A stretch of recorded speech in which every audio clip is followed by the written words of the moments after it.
15 মিনিটের জন্য পুলিশ লাগবে না, খুলে দিক বর্ডার। আমরা যারা সংখ্যালঘু মুসলিম আছি পশ্চিমবঙ্গে, আমাদেরই যথেষ্ট দখল করা বাংলাদেশ। বাংলাদেশকে মাত্র 15 মিনিটে দখল করার হুমকি দিয়েছেন ভারতের পশ্চিমবঙ্গের এক নেতা। এমন বক্তব্য নিয়ে দুই দেশের মধ্যে নতুন করে বিতর্ক এবং তীব্র প্রতিক্রিয়া সৃষ্টি হয়েছে। বিভিন্ন মহল এই বক্তব্যকে উস্কানিমূলক এবং দুই দেশের সম্পর্কের জন্য ক্ষতিকর বলে মনে করছে। সমালোচকরা বলছেন, এমন মন্তব্য দুই দেশের সীমান্ত পরিস্থিতি এবং সাম্প্রদায়িক সম্প্রীতিতে নেতিবাচক প্রভাব ফেলতে পারে।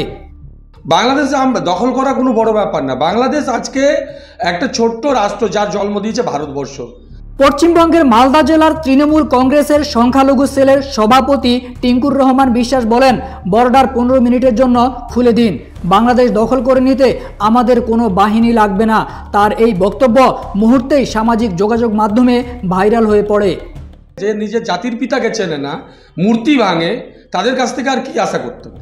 বাংলাদেশের অভ্যন্তরীণ বিষয়ে নাক গলিয়ে টিঙ্কু বলেন যে নিজের জাতির পিতাকে চেনে না, মূর্তি ভাঙে, তাদের কাছ থেকে আর কি আশা করতে পারি? আমরা পশ্চিমবঙ্গের মুসলমানরা একাই যথেষ্ট বাংলাদেশ দখল করার জন্য, পুলিশ বা বাহিনীর প্রয়োজন নেই। আমি একটা কথা পরিষ্কারভাবে বলতে চাই আজকে হাউস থেকে, বাংলাদেশের সংখ্যালঘুদের উপর নিপীড়নের অভিযোগের ঘটনায় ভারতের রাজনীতিকদের বিতর্কিত মন্তব্য যেন থামছেই না। পশ্চিমবঙ্গের মুখ্যমন্ত্রী মমতা ও বিজেপির নেতা শুভেন্দু প্রতিদিনই বাংলাদেশ ইস্যুতে বিতর্কিত মন্তব্য করেই যাচ্ছেন।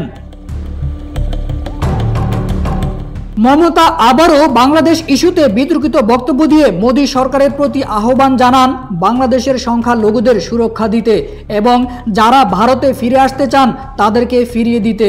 কেন্দ্রীয় সরকারকে বাংলাদেশের সংখ্যালঘুদের নিরাপত্তা নিশ্চিত করতে উদ্যোগ নিতেও বলেন তিনি। এ ধরনের বিতর্কিত মন্তব্য শুধু দুই দেশের সম্পর্কে নয়, সামগ্রিক আঞ্চলিক স্থিতিশীলতার উপরও প্রভাব ফেলতে পারে। নেতাদের দায়িত্বশীল বক্তব্য দেওয়া এবং সাম্প্রদায়িক উত্তেজনা এড়ানো এখন সময়ের দাবি।